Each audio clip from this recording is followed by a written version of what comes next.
के कम से कम 50 शहरों में हमें एक्शन करना है। मेरा नाम पीएम कैंडिडेट घोषित करके इलेक्शन लड़ते हैं। मेरा लक्ष्य पीएम बनना है। हमारे देश में कुछ बड़ा होने वाला है। चाहे हमें लाशों की राजनीति करनी पड़े, लेकिन सत्ता हमें चाहिए। Bollywood is facing some tough times due to intolerance and attacks on freedom of speech. Hindutva का सनातन का अपमान किया जाए तो what? Freedom of speech?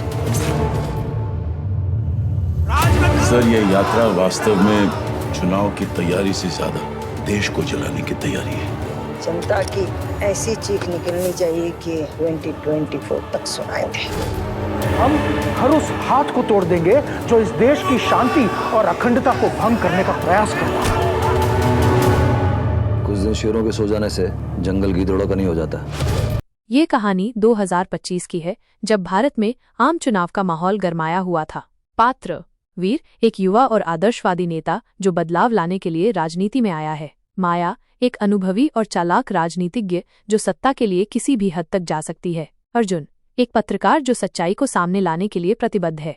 कहानी वीर एक नई पार्टी का नेता था जो जनता के बीच अपनी लोकप्रियता बढ़ा रहा था। वो भ्रष्टाचार और अन्याय के खिलाफ आवाज उठा रहा था, जिससे माया जैसी स्थापित राजनीतिज्ञों के लिए खतरा पैदा हो गया था। माया ने वीर को बदनाम करने और उसकी छवि खराब करने के लिए हर संभव कोशिश की। उसने झूठे आरोप लगाए, अफवाहें फैलाईं और यहाँ तक कि वीर के खिलाफ हिंसा का भी इस्तेमाल किया। अर्जुन एक निष्पक्ष पत्रकार होने के नाते इस राजनीतिक षड्यंत्र को समझ गया। उसने वीर का समर्थन किया और माया के काले कारनामों को जनता के सामने लाने के लिए अपनी पूरी ताकत लगा दी। अर्जुन ने सबूत इकट्ठा किए, गवाहों से बात की और अपनी रिपोर्टों के माध्यम से सच्चाई को उजागर किया। चुनाव नजदीक आ रहे थे और माहौल तनावपूर्ण था। वीर और माया के बीच कांटे की टक्कर थी। जनता असमंजस में थी कि किसे वोट दिया जाए। वीर ने जनता से वादा किया कि वो एक नया और बेहतर भारत बनाएगा, जबकि माया ने अपने पुराने वादों को दोहराया और जनता को डराने की कोशिश की।